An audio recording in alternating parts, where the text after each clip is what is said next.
Interest rates. Okay, this is part two of the session I'm doing on interest rates. The last video was about where we are in the cycle, and it's my belief that we're in the autumn part of the cycle and winter is coming. So what that means is interest rates are going up, and um, central banks around the world are basically just trying to deal with inflation. That's the main problem right now, and they're going to continue to tighten monetary policy until one of two things happens. One is inflation goes away. They could get a miracle and it'll go away. They might hit the year over year numbers in May, and it might just come down by itself. Or the other situation is they might continue to tighten and raise rates until something breaks.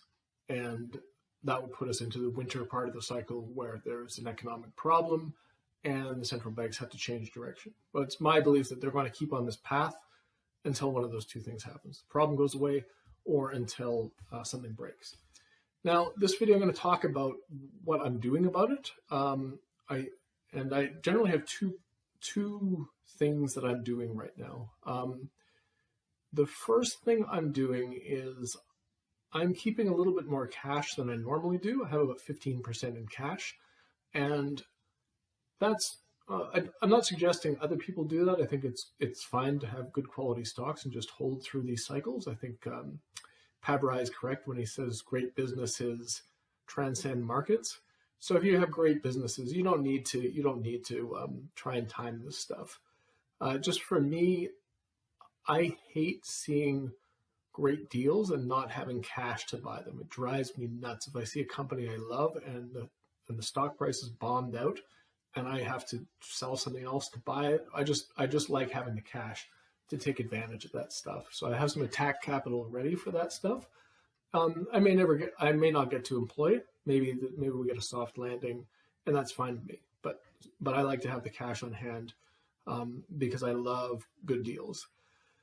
On top of that, with the cash position, I do have a line of credit against my house. I can add another 15% to my portfolio, but I would just use that in the event that we have a really serious problem and everything is dirt cheap, like a 2008 type situation. If we had a really big crash and a really big bear market, then I would I would try and buy more than I have in terms of my normal portfolio. I don't recommend that to people. I have three different paths of income, so I'm not worried about being able to pay that debt down or pay the interest on it. Something would have to go very wrong, or many things would have to go very wrong for me for that to be a problem. So I'm not advocating taking on debt. I don't think that's a good idea for most people, but that's just that's what I have in my back pocket if stuff gets ultra cheap. And the other thing that I'm doing is something that I just always do. I only buy stuff that I believe is an absolute no-brainer. So most of my stocks are very low PE stocks. And I don't know it off the top of my head, but I'll post it. I believe my overall portfolio price to earnings ratio is about 10 right now. So, and I've been buying things over the last couple of years at very cheap levels. And what that does is it allows me to have a margin of safety. I know that I have very low price stocks already. So if the market crashes, they're not likely to crash as much as some of these like unprofitable tech companies that are trading at 10 times, 20 times sales. And that's sort of played out in January as the market has come down a fair amount and my portfolio is basically flat. Since the market has come down, I think 15% or whatever it is. So cheap stocks. But in terms of the cheap stocks, my strategy is like for that 15% of cash I have. What I have is a bunch of different stocks that I follow that I like the business of, but they're not quite cheap enough. They're not quite in no-brainer territory for me. So I put a little box on my charts that I just go through every once in a while. And once the price falls down to that box, then I look at the stock again, the company again, really in depth, and say, is this actually as obvious a deal as I think it is? And that situation played out today. Actually, I ended up buying Prosus, which is a holding company or venture capital company that owns 29% of Tencent. And I've been looking at Tencent for years, and it hasn't been quite a no-brainer territory for me until the last few days via Prosus. So just quickly, what I'm looking at is the price of the Prosus shares has fallen down to March 2020 levels, and the company is 50% bigger than it was at that point,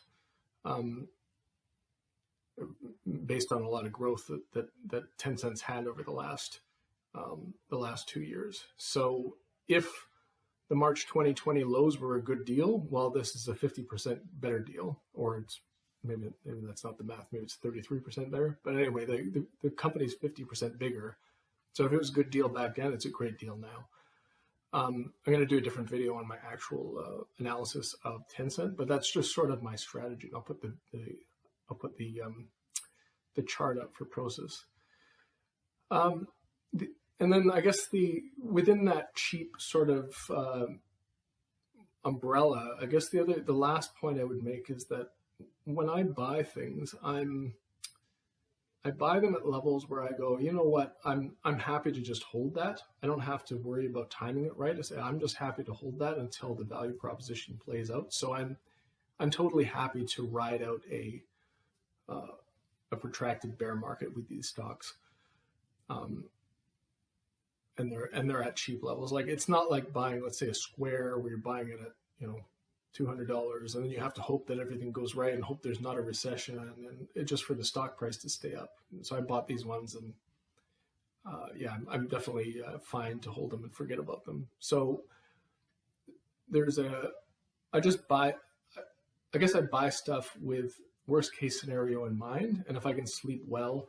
If I can say I can sleep well in that scenario, then I'm happy. So if the Fed ends up tightening rates to a level that they crash the stock market 50% because everyone freaks out, that's fine. I can hold the stocks I have, and I'll be buying more. Yeah, I think that's pretty much it for today. And yeah, I'm going to do a Prosus video, a Prosus Tencent video pretty quick here, hopefully before the end of the weekend. And yeah, that's it. Have a great weekend, guys. Thanks.